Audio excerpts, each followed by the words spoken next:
Nellore Apollo speciality హాస్పిటల్లో అన్ని రకాల క్యాన్సర్లకు అత్యధికమైన వైద్య సేవలు అందుబాటులో ఉన్నాయని hospital director medical services doctor Sriram Satish తెలిపారు. Hospital oncology physician doctor Haritha, surgical oncologist doctor G V Prasad, మానసిక వైద్యులు doctor Lakshmi Rajesh, unit head బలరాజుతో కలిసి డాక్టర్ శ్రీరామ్ సతీష్ మీడియాతో మాట్లాడారు. అపోలో సంస్థ దేశవ్యాప్తంగా క్యాన్సర్ విన్ అనే కార్యక్రమం నిర్వహిస్తుందని చెప్పారు. క్యాన్సర్ విన్ కార్యక్రమంలో భాగంగా క్యాన్సర్ బారిన పడి అపోలో హాస్పిటల్లో తీసుకొని క్యాన్సర్ ను పూర్తిగా జయించి నేడు ఆరోగ్యకరమైన జీవితం గడుపుతున్న వారికి మనోగతాలకు ప్రజలకు తెలియజేస్తామని పేర్కొన్నారు. క్యాన్సర్ వ్యాధి బారిన పడినప్పుడు వారు ఎలాంటి సమస్యలు ఎదుర్కొన్నారు, అపోలో హాస్పిటల్లో చికిత్స ఎలా అందించారు, క్యాన్సర్ ను పూర్తిగా జయించిన తర్వాత వారి యొక్క ఆరోగ్యకరమైన జీవన శైలి ఎలా ఉంది అనే వివరాలు స్వయంగా వారు వివరిస్తారని వెల్లడించారు. పెద్ద మెట్రో నగరాలకే పరిమితమైన ఆధునికత క్యాన్సర్ చికిత్స నెల్లూరు అపోలో హాస్పిటల్లో అందుబాటులో ఉన్నాయని తెలియజేశారు. వైద్యులు ప్రసంగం అనంతరం నెల్లూరు అపోలో హాస్పిటల్లో చికిత్స తీసుకొని క్యాన్సర్ ను జయించిన వారు మాట్లాడారు. కేవలం అపోలో హాస్పిటల్ చికిత్స కారణంగానే తాము నేడు ఆరోగ్యకరమైన జీవితం గడుపుతున్నామని తెలియజేశారు. మెయిన్ ఉద్దేశం ఏంటి అంటే ఈ ప్రెస్ కాన్ఫరెన్స్ స్టార్ట్ చేయడానికి క్యాన్సర్ విన్ అని అంటే క్యాన్సర్ పేషెంట్స్ నయమైన వాళ్ళ సక్సెస్ స్టోరీస్ ఎంటైర్ ఇండియాలో ఆల్మోస్ట్ మాది 73 హాస్పిటల్స్ ఉన్నాయి. 11,000 బెడ్స్ అపోలో హాస్పిటల్కి ఉంది. 1983లో 1983లో Apollo hospital the first corporate hospital start అయింది ఇండియాలో. ప్రతాప్ రెడ్డి గారు మా చైర్మన్ గారు స్టార్ట్ చేశారు. ఆ తర్వాత 1993లో almost all exclusive cancer centre start చేశారు. మెయిన్ ఉద్దేశం ఏంటంటే ఇంతకుముందు గవర్నమెంట్ హాస్పిటల్లో క్యాన్సర్ ఉండడము, కోబాల్ట్ అంటే రేడియేషన్ ట్రీట్మెంట్ కోబాల్ట్ ఉండడము అవన్నీ చూసి మా చైర్మన్ గారు అత్యాధునిక టెక్నిక్స్తో అంటే బేసిక్గా ఫస్ట్ 1993లోనే లినాక్ అని ట్రూ బీమ్ అనేసి, నెక్స్ట్ ఒక 6 ఏళ్ల కిందట ప్రోటాన్ సెంటర్ అపోలో ప్రోటాన్ అంటే మన సౌత్ ఈస్ట్ ఏషియాలో కేవలం సింగపూర్లో కానీ కొరియాలో కానీ ఎక్కడా లేదు proton centre. First proton centre Apollo start చేసింది చెన్నైలో. దాని తర్వాత 3 ఏళ్ల కిందట జాపెక్స్ ప్రోగ్రామ్ అనేసి, ఆ జాపెక్స్ ప్రోగ్రామ్ అది రేడియేషన్ థెరపీ. ఈ ప్రోటాను జాపెక్స్ ఇవన్నీ సౌత్ ఈస్ట్ ఏషియా, నాకు ఇండియా, నేను చెప్పేది ఆంధ్రప్రదేశ్ తెలంగాణ ఇండియా గురించి కాదు, సింగపూర్ కొరియా దుబాయ్ ఎక్కడా లేని విధంగా మా చైర్మన్ గారు తీసుకొని వచ్చారు. అట్లే వస్తే అపోలో స్పెషాలిటీ హాస్పిటల్ నెల్లూరులో 10 సంవత్సరాల నుంచి డాక్టర్ హరిత మేడం ఆధ్వర్యంలో క్యాన్సర్ సేవలు స్టార్ట్ అయినాయి. ఇనీషియల్గా మేడం స్క్రీన్ చేసి కీమోథెరపీ ఇవ్వాల్సిన వాళ్ళకి కీమోథెరపీ ఇచ్చి సర్జరీకి చెన్నైకి రేడియేషన్కి పంపించేవాళ్ళు. రీసెంట్గా ఒక 1 ఇయర్ బ్యాక్ సర్జికల్ ఆంకాలజిస్ట్ను కూడా మేము డాక్టర్ ప్రసాద్ రెడ్డి గారిని తీసుకున్నాము. చిన్నగా స్క్రీన్ చేసి సర్జరీస్ ఇక్కడే చేసి రేడియేషన్ పెట్ స్కాన్ మనము చెన్నై సేవలు వినియోగించుకుంటున్నాము. ఈ సందర్భంగా ఈ ప్రెస్ మీట్ సందర్భంగా ఒక 1 మంత్ బ్యాకే ఈవెన్ పెట్ స్కాన్ రేడియేషన్ కూడా నెల్లూరు యూనిట్కి పర్మిషన్ ఇచ్చారు మా చైర్మన్ గారు.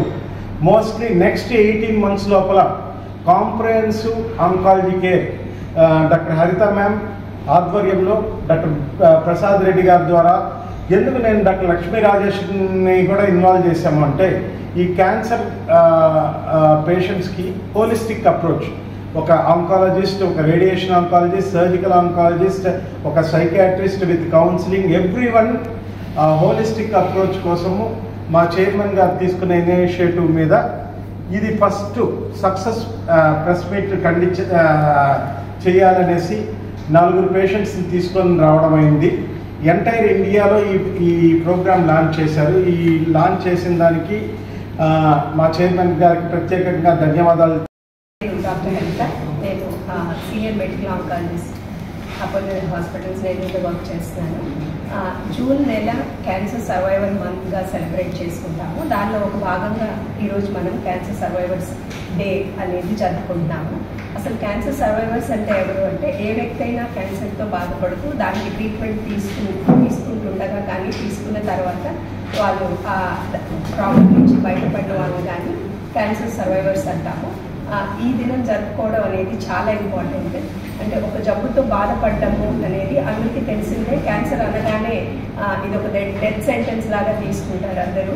సో ఈరోజు మనం ఈ పేషెంట్స్ చూసి అంటే వాళ్ళు ఈ డిసీజ్తో ఎలా ఫైట్ చేశారు, దానిలో నుంచి ఏ విధంగా బయటకు వచ్చారు అనేది స్టోరీస్ మనం కానీ ఇప్పుడు ఈ ప్రాబ్లంతో బాధపడే వాళ్ళకి కానీ వినిపించగలిగితే వాళ్ళు దీన్ని ఒక ఇన్స్పిరేషన్ లాగా తీసుకొని ఈ డిసీజ్ని ఎలా త్వరగా డిటెక్ట్ చేయాలి, ఎలా త్వరగా దీనికి ట్రీట్మెంట్ తీసుకోవాలి, దానిలో జాగ్రత్తలు ఏంటి, తీసుకున్న తర్వాత ఎలాంటి లైఫ్ మనం లీడ్ చేయగలము అనేది ముఖ్యంగా ఈ క్యాన్సర్ సర్వైవర్స్ మీట్స్ ద్వారా మనం పబ్లిక్లోకి తీసుకెళ్ళడం అనేది ముఖ్య ఉద్దేశము. సో ఈ సర్వైవర్స్లో మెయిన్గా కొన్ని ప్రాబ్లమ్స్ మనం ఎదుర్కొంటుంటాము. ఫస్ట్ థింగ్ ఏంటంటే డయాగ్నోసిస్ అవ్వగానే పేషెంట్కి వాళ్ళు ఫస్ట్ రెస్పాన్స్ అనేది భయంతో కూడిందే ఉంటుంది. సో వాళ్ళకి ఫ్యామిలీ కౌన్సిలింగ్ ఇవ్వడము డాక్టర్స్ ద్వారా ప్లస్ సైకాలజిస్ట్, సైకియాట్రిస్ట్ అందరు కూడా దీనిలో ఇన్వాల్వ్ అవుతారు. సో డయాగ్నోసిస్ అనేది వాళ్ళు యాక్సెప్ట్ చేసిన తర్వాతనే మనం ఈ ట్రీట్మెంట్ ప్రోటోకాల్ అనేది వాళ్ళకి ఇన్ఫార్మ్ చేస్తాము. సో ఒక మల్టీ డిసిప్లినరీ టీమ్తో అంటే surgical, radiation oncologist, medical oncologist, pathology, radiology doctors అందరు కలిసి కూడా వీళ్ళకి ఏం ట్రీట్మెంట్ చేయాలి అనేది డిసైడ్ చేస్తాము. సో వన్స్ ఆ ట్రీట్మెంట్ స్టార్ట్ చేసిన తర్వాత ఈ ట్రీట్మెంట్ రిలేటెడ్ సైడ్ ఎఫెక్ట్స్ అనేవి చాలా వరకు ఉంటాయి. అదర్ డిసీజెస్ ట్రీట్మెంట్కి క్యాన్సర్ ట్రీట్మెంట్లో ముఖ్యంగా ఉన్న డిఫరెన్స్ ఇదే. ట్రీట్మెంట్ రిలేటెడ్ సైడ్ ఎఫెక్ట్స్ ఉన్నప్పుడు పేషెంట్ని హ్యాండిల్ చేయడం అనేది చాలా ఇంపార్టెంట్. సో ట్రీట్మెంట్ ఇవ్వడం సులభం కావచ్చు. ఇప్పుడు ఒక కీమోథెరపీ కానీ, రేడియేషన్ కానీ, సర్జరీ కానీ జరిగినప్పుడు దానిలో నుంచి రికవర్ అవ్వడానికి వాళ్ళకి చాలా సపోర్ట్ అవసరం ఉంటుంది. డాక్టర్ సపోర్ట్ సరిపోదు, ఫ్యామిలీ సపోర్ట్, న్యూట్రిషనిస్ట్, సైకాలజిస్ట్ అందరు సపోర్ట్ కావాల్సి ఉంటుంది. సో ఈ టీమ్ ఫామ్ చేసి we have to take them through the treatment comfortably. అంటే వాళ్ళు కంఫర్టబుల్గా ట్రీట్మెంట్ తీసుకొని ఆ ట్రీట్మెంట్ అయిన తర్వాత ఫాలో అప్స్ అనేది చాలా ఇంపార్టెంట్. ఈ ఫాలో అప్స్లో ఏంటంటే ఒకవేళ జబ్బు కానీ తిరగబడుతుంటే అది మనం త్వరగా కనుక్కోగలము. అలాగే యంగ్ పేషెంట్స్కి వచ్చేటప్పటికి వాళ్ళు వాళ్ళ లైఫ్ ఎలా ప్లాన్ చేయాలి, జాబ్ చేయొచ్చా, మ్యారేజ్ చేయొచ్చా, పిల్లలు వాళ్ళకి ఉండొచ్చా, ఇలాంటి సందేహాలన్నీ వస్తుంటాయి. సో ఈ సపోర్ట్ గ్రూప్స్ ద్వారా ఈ డౌట్స్ ఏదైతే ఉందో వాళ్ళు డాక్టర్స్, మనకి సైకాలజిస్ట్ వాళ్ళ కౌన్సిలింగ్ కాకుండా వాళ్ళ ఓన్ అంటే ఈ డిసీజ్తో సఫర్ అయిన వాళ్ళే వాళ్ళకి చెప్తే వాళ్ళకి ఆ ఇంపాక్ట్ డిఫరెంట్గా ఉంటుంది. నేను అపోలో స్పెషాలిటీ హాస్పిటల్లో సర్జికల్ ఆంకాలజిస్ట్గా వర్క్ చేస్తున్నాను. ఈరోజు మనము ఈ June month cancer survivor month celebrate చేసుకున్న దాని గురించి మన దగ్గర ట్రీట్ అయిన పేషెంట్స్ సర్వైవర్స్ వచ్చి వాళ్ళు చాలా స్టోరీస్ చెప్పారు. ఒక పేషెంట్ మనం స్టోరీ చూస్తే 2 times క్యాన్సర్ వచ్చింది ఆ పేషెంట్. సెకండ్ టైంతో వచ్చేసి స్టేజ్ 4 క్యాన్సర్ వచ్చింది. కానీ ఇప్పుడున్న అడ్వాన్స్మెంట్ టెక్నాలజీ తోటి ఆ పేషెంట్కి అంతా కంప్లీట్గా క్యూర్ అయిపోయింది. సో చాలామంది పేషెంట్స్ క్యాన్సర్ అని డయాగ్నోజ్ అవుతూనే మేడం చెప్పినట్టు ఒక డెత్ సెంటెన్స్ లాగా అనుకుంటారు. ఇప్పుడున్న అడ్వాన్స్మెంట్ టెక్నాలజీ తోటి ఈవెన్ క్యాన్సర్లో 4th స్టేజ్ అడ్వాన్స్డ్ స్టేజెస్ వచ్చినా కానీ క్యూర్ అయ్యేదానికి చాలా పాసిబిలిటీస్ ఉన్నాయి.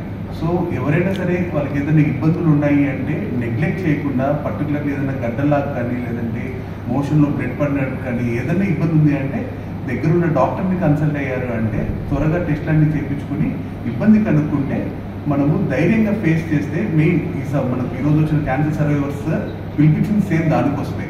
సో వాళ్ళు జయించిన వాళ్ళు చెప్పినారంటే ఎవరైనా క్యాన్సర్ డయాగ్నోస్ అయిన వాళ్ళకు ధైర్యం ఎక్కువగా వస్తుంది. సో అందరూ నెగ్లెక్ట్ చేయకుండా దగ్గరున్న డాక్టర్స్ని మీట్ అయ్యేసి ట్రీట్మెంట్ చేయించుకుంటే క్యాన్సర్ తర్వాత కూడా చాలా మంచి లైఫ్ ఉంది. భగవాన్ సార్ గవర్నమెంట్ రిటైర్డ్ అయిపోయింది. నాకు 2022లో క్యాన్సర్ ఎఫెక్ట్ అని చెప్పి డిసైడ్ చేశారంటే ఫస్ట్ చెన్నైకి పోయాను. చెన్నై హాస్పిటల్కి పోతే కలిసాం. అక్కడ బ్లడ్ టెస్ట్, ఈ స్కానింగ్ అన్నీ తీసి అక్కడ ఒకటే చెప్పారు, 3 నుంచి 6 నెలలు ట్రీట్మెంట్ చేసిన తర్వాత మీరు 6 months కంటే ఎక్కువ లైఫ్ లేదు అన్నట్టుగా డిసైడ్ చేసేవాడు. ఆ తర్వాత మా షాప్ డాక్టర్ వచ్చి ఇంటికి వచ్చేసాం. అప్పుడు ఆయన ఏం చేశారంటే నెల్లూరు అపోలో హరిత మేడం గారు ఉన్నారు, ఆమె తెలుసు, ఆమెకు రెఫర్ చేస్తాను పోతారంటే పోతాను. 2023 జనవరి నుంచి స్టార్ట్ చేసుకున్నాను. నాకు అప్పటికే డౌట్ అంటే అగ్రికల్చర్ డిపార్ట్మెంట్లో జాబ్ చేసి రిటైర్ అయ్యాను. నాకు 69 ఇయర్స్.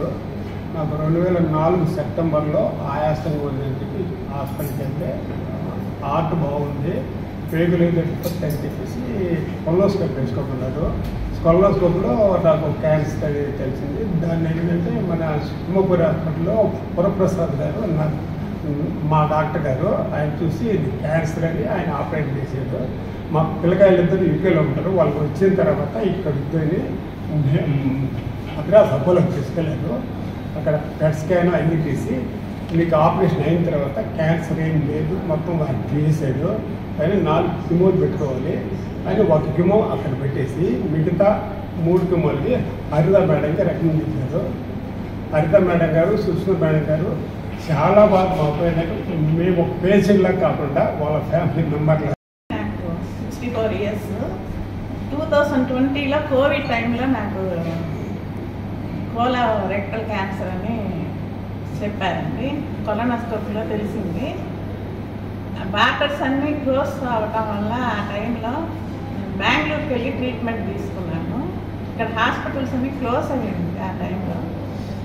అక్కడ సర్జరీ, ఫస్ట్ కీమో రేడియేషన్ తీసుకున్నాను, తర్వాత సర్జరీ, తర్వాత 8 సైకిల్స్ కీమో తీసుకున్నాను. ఆ టైంకి అది తగ్గిపోయిందండి క్యాన్సర్. తర్వాత నెల్లూరుకి వచ్చి ఈ హాస్పిటల్లో అపోలో హాస్పిటల్లో హరిత మేడం గైడెన్స్తో మొత్తం ఫాలో అప్ అంతా తీసుకుంటూ ఉన్నాను. 3.5 ఇయర్స్ తర్వాత మళ్ళీ నాకు లంగ్లో చిన్న నాట్యూల్ వచ్చిందని చెప్పారండి. అది 6 నెలల తర్వాత క్యాన్సర్గా మారింది. ఇనిషియల్ స్టేజ్లోనే